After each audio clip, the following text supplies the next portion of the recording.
Bonsoir, bienvenue dans cette session d'information de la télévision Bonferré. La Commission nationale des droits humains, la CNDH, a procédé ce matin à la mise en place et l'installation officielle du cadre de concertation entre l'installation des forces de défense et de sécurité, les organisations de la société civile, les autorités administratives sur la sécurité. Samira Issa Ali Maïga et Omar Boukari pour les précisions. Le Niger fait partie des pays où les affres du terrorisme sont la source d'une préoccupante insécurité. Pour répondre à ce contexte d'insécurité dans les limites de sa mission, la Commission des droits humains, CNDH, sous financement du Fonds fiduciaire d'urgence de l'Union européenne, en partenariat avec l'Institut danois des droits de l'homme, IDDH, a procédé à l'installation officielle d'un cadre de concertation créé le 4 mai 2022 entre les forces de défense et de sécurité, les organisations de la société civile et certaines autorités administratives. Il concerne également les institutions nationales des droits de l'homme du Mali et du Burkina Faso.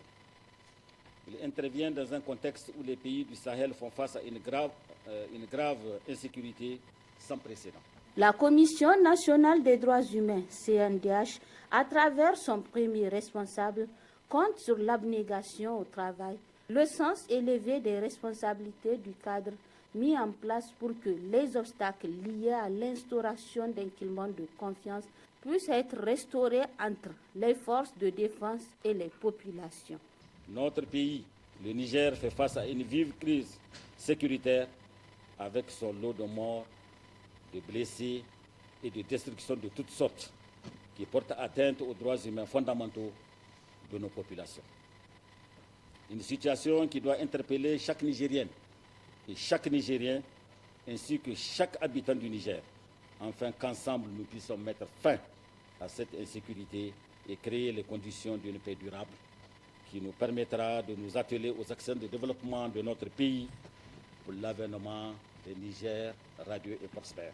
Pour la CNDH et son partenaire stratégique, l'Institut danois des droits de l'homme, IDDH, la mise en place de ce cadre de concertation constitue une contribution durable dans la recherche de la paix au Niger. Dans le cadre des préparatifs du sommet de l'Union africaine sur l'industrialisation, le ministre en charge du tourisme et le directeur général de l'ANAC ont effectué ce matin une visite au niveau de certains établissements hôteliers de Niamey. Ainsi donc, la délégation a visité l'hôtel Gawai et Solix Hôtel. Objectif donc de cette visite est de s'enquérir de l'état d'avancement des travaux de rénovation dans ces deux hôtels. N'est-ce pas, Hussein Assoumi et Rabi Labou? C'est par l'hôtel Gawai de Niamey qu'a débuté cette série de visites du ministre du Tourisme, accompagné du directeur général de l'Agence nationale de l'économie des conférences, ANEC, et son staff, des lieux d'hébergement des hôtes qui prendront part aux activités de l'Union africaine IA, prévues pour se tenir à Niamey du 20 au 25 de ce mois. Des suites royales en passant par le restaurant, la terrasse puis la piscine et la salle d'accréditation. Des observations ont été faites par les deux personnalités pour amélioration. Puis la délégation s'est rendue à l'hôtel Solix où elle a été accueillie chaleureusement. Là aussi, même constat. Même s'il est plus innové que le premier, quelques défaillances ont été décelées. À la fin de la visite, le ministre du Tourisme s'est dit confiant. Nous avons entrepris aujourd'hui, en collaboration avec l'ANEC, la visite de quelques hôtels de Niamey en prélude au sommet de l'Union africaine qui arrive bientôt. Donc nous avons visité ce matin l'hôtel Gawai et l'hôtel Solux et vraiment on a eu une très bonne impression. Au niveau de l'hôtel Gawai, ils sont vraiment en plein dans des rénovations. Ils sont en train de donner un coup de fraîcheur au bâtiment et aux différentes chambres. Donc vraiment, ils sont prêts à accueillir les différentes délégations. Ils disposent d'à peu près 200 chambres qui sont vraiment prêtes à recevoir. Et aussi, on est venu après ici à l'hôtel Solux Aussi, nous avons vu, ils sont aussi en plein dans des travaux d'entretien, de maintenance. Ici aussi, ils disposent de plusieurs suites. En tout cas, ils mettent à la disposition des délégations 55 chambres, vraiment d'un haut niveau.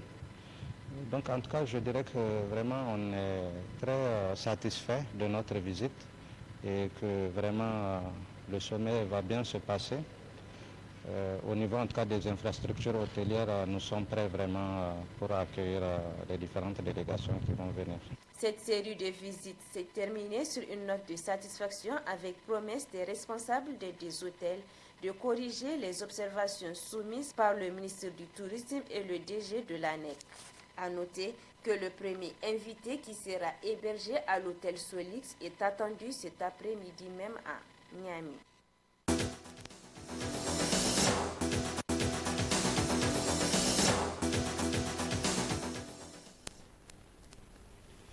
Place à présent à l'invité du journal. Ce soir, nous avons comme invité M. Jafar Toumani. Il est donc le directeur général de Téléstar. Monsieur le directeur, bonsoir. Bonsoir, merci de me recevoir. Alors, ce soir, vous êtes sur ce plateau pour justement nous apporter une bonne nouvelle à vos abonnés et aux amateurs du ballon rond. Téléstar offre la Coupe du Monde Qatar 2022. Oui, tout à fait. J'ai le grand plaisir d'annoncer à nos abonnés que Téléstar a signé un partenariat avec le Togolais New World TV qui a les droits de diffusion de la Coupe du Monde 2022. Donc, nous pouvons offrir à nos abonnés les 64 matchs de la compétition. Alors, comment se présente déjà ces offres? Ça va se présenter sur la forme d'un bouquet unique que nos abonnés pourront offrir. Il sera composé de 4 chaînes. Et peut-on également avoir une idée des tarifs de l'offre? Oui, le tarif alors ce sera à 5 500 francs CFA. Comment se présente également, comment on peut donc procéder pour justement bénéficier de toutes ces offres? Pour le cas de nos abonnés qui ont déjà donc le décodeur de Téléstar, il suffira de se présenter à une agence pour faire l'abonnement qui sera disponible dès demain matin. Et nous espérons aussi nous pouvoir diffuser sur le site de Maradi très rapidement.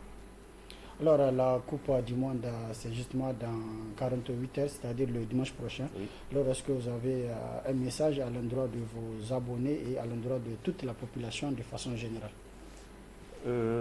C'est de participer à cette fête qui sera mondiale, comme vous le dites. Et bon, on espère que tout va très bien se passer. Nous, on encourage les gens à venir participer à ce grand événement qui va arriver très bientôt. Alors, quelles sont également vos attentes après donc, la Coupe du Monde 2022? Bon, disons que pour le moment, c'est une première étape là, de ce partenariat. Donc, nous espérons aussi que ça soit sur la durée. Donc, nous essayons à notre niveau d'élargir le plus possible notre offre à tous nos abonnés et tous ceux qui souhaitent pouvoir accéder à la télévision, une télévision de qualité. Alors, quelle est la particularité donc, de Téléstar? La petite particularité, c'est que Téléstar, donc, comme vous devez le savoir, c'est une société nigérienne. Donc, nous travaillons pour la population nigérienne. Nous essayons de faire des prix les plus attractifs possibles. Et voilà, nous essayons simplement de faire de notre mieux pour nos compatriotes et concitoyens.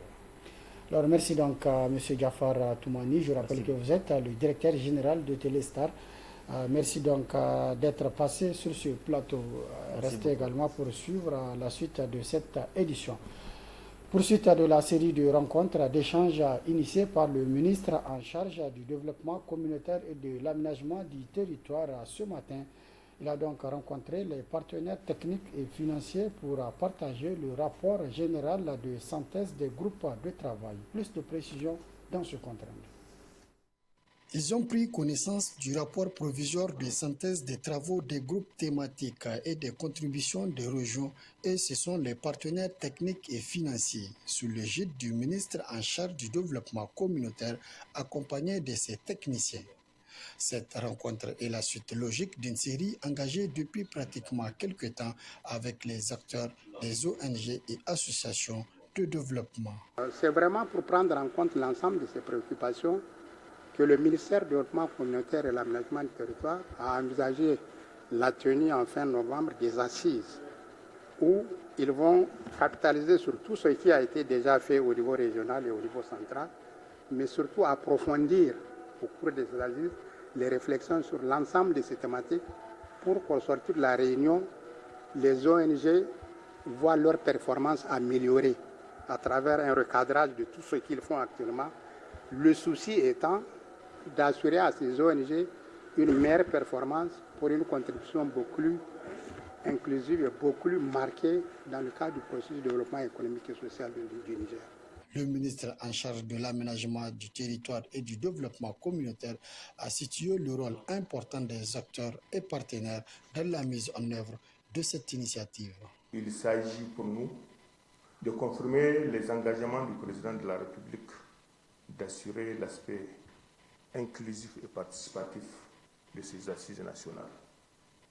Je dois rappeler que le seul objectif de ces assises est d'améliorer la performance des interventions des ONG au seul profit des populations nigériennes. Donc, suite aux larges et profondes concertations en vue de mener des réflexions communes avec l'ensemble des acteurs concernés par les interventions des ONG sur les principales thématiques. Toutes ces différentes rencontres se déroulent en prélude aux assises nationales sur le recadrage des interventions des ONG au Niger. Des assises qui vont certainement donner un nouveau élan dans la gestion des interventions des ONG du Niger. Les assises sont prévues en fin novembre. Le Conseil d'État a procédé ce matin au lancement de 2 documents, un référentiel sur le recours en annulation par accès de pouvoir et un livre sur l'histoire du Conseil d'État de l'écrivain Adamou Idé. Le lancement donc de ces 2 documents s'est effectué en présence de plusieurs invités, mais également en présence de nos reporters Youssouf Haidara et Ibrahim Idé. Par cette cérémonie, le Conseil d'État lance officiellement 2 documents dont le premier est un référentiel sur les recours en annulation pour excès de pouvoir. Ce document de 87 pages subdivisé en 3 parties servira de repère pour les juges et les usagers des services du Conseil d'État. Le référentiel que nous avons le plaisir de vous présenter à cette occasion porte sur le recours en annulation pour excès de pouvoir. Il s'agit là de notre cœur de métier. En effet, si le référé permet de suspendre l'exécution d'une décision administrative, le recours en annulation pour excès de pouvoir, lui, l'anéantit et oblige l'administration à y renoncer ou à la reformuler. C'est assurément l'instrument par excellence de la soumission de l'administration au droit, à condition bien entendu que les décisions rendues soient effectivement et entièrement exécutées. Le second document est un livre dont le titre porte sur la justice administrative du Niger des origines à nos jours, de l'écrivain Adamou Idé. L'ouvrage du célèbre écrivain nigérien dresse un tableau historique du Conseil d'État. La rencontre entre les hommes et les peuples est toujours marquée par des échanges, des traces, j'allais dire des dépôts de l'histoire qui rentrent dans notre patrimoine commun. Et il en est des bons comme des moins bons. Ceux qui sont moins bons, on les laisse au temps et à la sagesse des hommes. Ceux qui sont bons, on les prend en charge, on les perfectionne, on les transforme à notre goût pour qu'ils nous soient davantage utiles.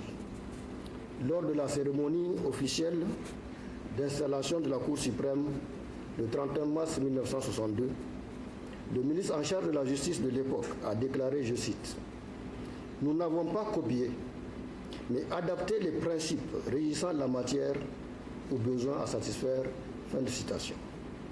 La nouvelle dynamique lancée par le Conseil d'État est très salutaire, selon le ministère de la Justice, qui souhaite voir l'accélération des productions dans un esprit analytique poussé. En engageant votre institution dans la voie du questionnement et de la recherche, vous contribuez non seulement à l'amélioration de ses performances, mais aussi au rapprochement de la justice administrative du justiciable. je souhaite que cet engagement se poursuive avec la production et la publication d'autres ouvrages plus analytiques que descriptifs, surtout sur toutes les questions complexes que connaît la justice administrative, notamment celle récurrente de l'exécution des décisions de juridiction administrative par les pouvoirs publics. Au terme des allocutions, le premier président du Conseil d'État a remis une copie des 2 documents aux responsables des institutions et membres du gouvernement présents à la cérémonie. Une plantation d'arbres à l'arboretum mixte du Conseil d'État et de la Cour des comptes a mis fin à la cérémonie. La nationale des chirurgiens dentistes du Niger a tenu ce matin une assemblée générale ordinaire. Il s'agit au cours de ces assises de présenter le tableau de l'ordre des chirurgiens dentistes du Niger, le premier Dijar. Abdelrahman Younous Issa pour les précisions. Geste simple, voire anodin, cet enlèvement de rideau revêt pourtant un caractère solennel et historique, puisqu'il lève le rideau sur le premier tableau officiel de l'ordre des chirurgiens dentistes du Niger. La cérémonie, non moins solennelle, qui a consacré cet événement, s'est déroulée à l'hôtel Bravia. Ainsi, avec la mise en place ce soir des conseils régionaux, nous venons d'installer toutes les instances du Conseil national de l'ordre des chirurgiens dentistes du Niger. Créé en 2017 et mis en place seulement en juin 2022, l'ordre des chirurgiens dentistes ne compte qu'une cinquantaine de professionnels praticiens, mais constitue déjà un partenaire fiable et à part entière, selon Hajia Aïssa Hamma, parlant au nom du ministre de la Santé publique. Un ordre professionnel est une autorité administrative assurant par délégation de pouvoir l'indépendance et la protection de la profession, mais aussi et surtout celle des usagers. En l'occurrence, l'Ordre national des chirurgiens dentistes est une institution à vocation de service public et animée par des pairs pour assurer une autorégulation efficace de ce sous-secteur en pleine évolution.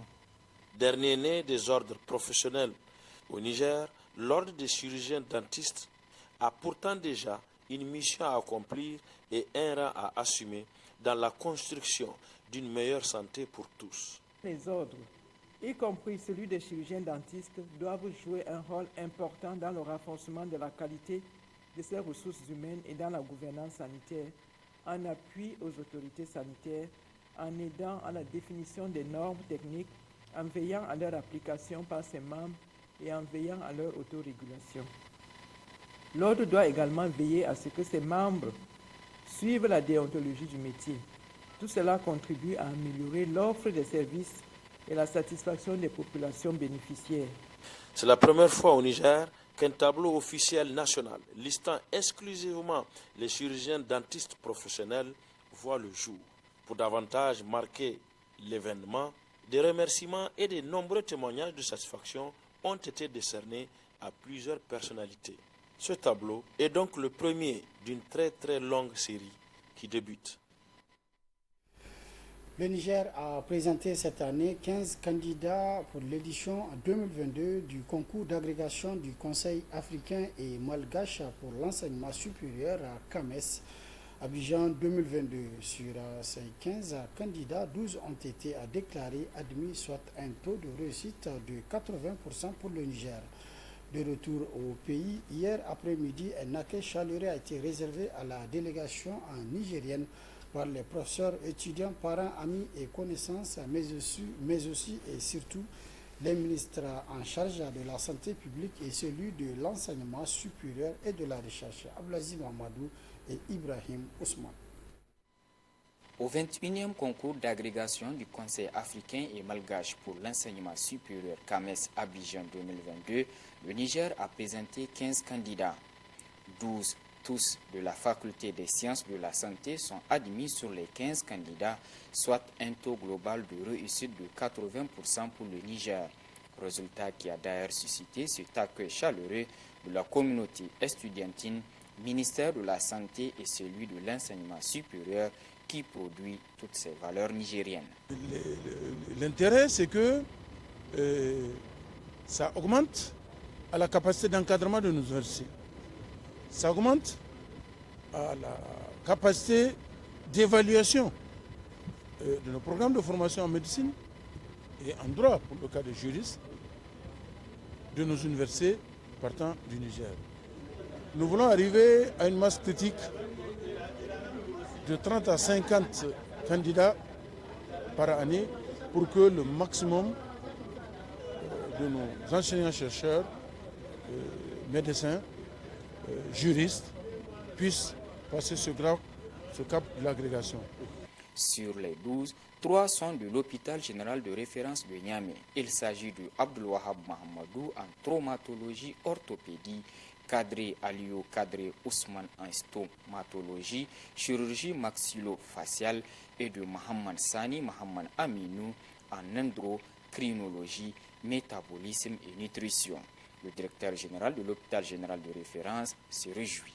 Le fait que nous ayons eu 3 nouveaux agrégés, ça permet de rehausser la qualité des soins au niveau donc de notre hôpital et puis d'améliorer la qualité de la formation au niveau donc de l'hôpital général de référence. Vous savez que c'est un hôpital de 3e niveau qui a pour mission les soins, la formation et la recherche. Et je pense que c'est dans la droite ligne de sa mission que ces 3 lauréats vont nous permettre donc d'atteindre nos objectifs et notre mission. Satisfaction et reconnaissance, ce sont les mots que les récipiendaires ont laissé entendre aux étudiants, parents, amis et connaissances sortis massivement leur témoigner leur soutien vis-à-vis des résultats engrangés par le Niger. Le diplôme que nous avons eu nous permettra de bien enseigner, de bien conduire la recherche et de soigner nos malades. Je félicite et je demande toutes les excuses aux malades pour le temps que nous nous sommes retirés, pour nos familles, pour en tout cas tous ceux qui sont proches de nous. C'est vraiment aujourd'hui une grande fierté pour nous. 8 des 9 candidats de la faculté des sciences de la santé de l'université Abdou Moumouni de Niamey sont admis. 3 des 5 de la faculté André Salifou de Zander passent aussi et l'unique candidat de l'université de Maradi en la personne de Adakal Ousseini en chirurgie générale a été déclaré admis aussi. A noter que le professeur Sani Rachid a été décoré par le CAMES au grade de chevalier des palmes académiques. Autre aspect de cette édition, journée porte ouverte ce matin à la direction régionale de Niamey de l'Institut national de la statistique INS. Elle rentre dans le cadre de la journée africaine de la statistique édition 2022. Plusieurs activités étaient au menu de cette 32e journée africaine. Echatou Mamadou et le Koba. L'Institut national de la statistique du Niger INS célèbre ce jour 18 novembre 2022 la 32e journée africaine de la statistique sous le signe « Renforcer le système des données en modernisant la production et l'utilisation des statistiques agricoles ». Un thème qui trouve son sens aux côtés de celui retenu par l'Afrique, le renforcement de la statistique économique au service de l'intégration régionale, de la transformation des structures et du développement durable.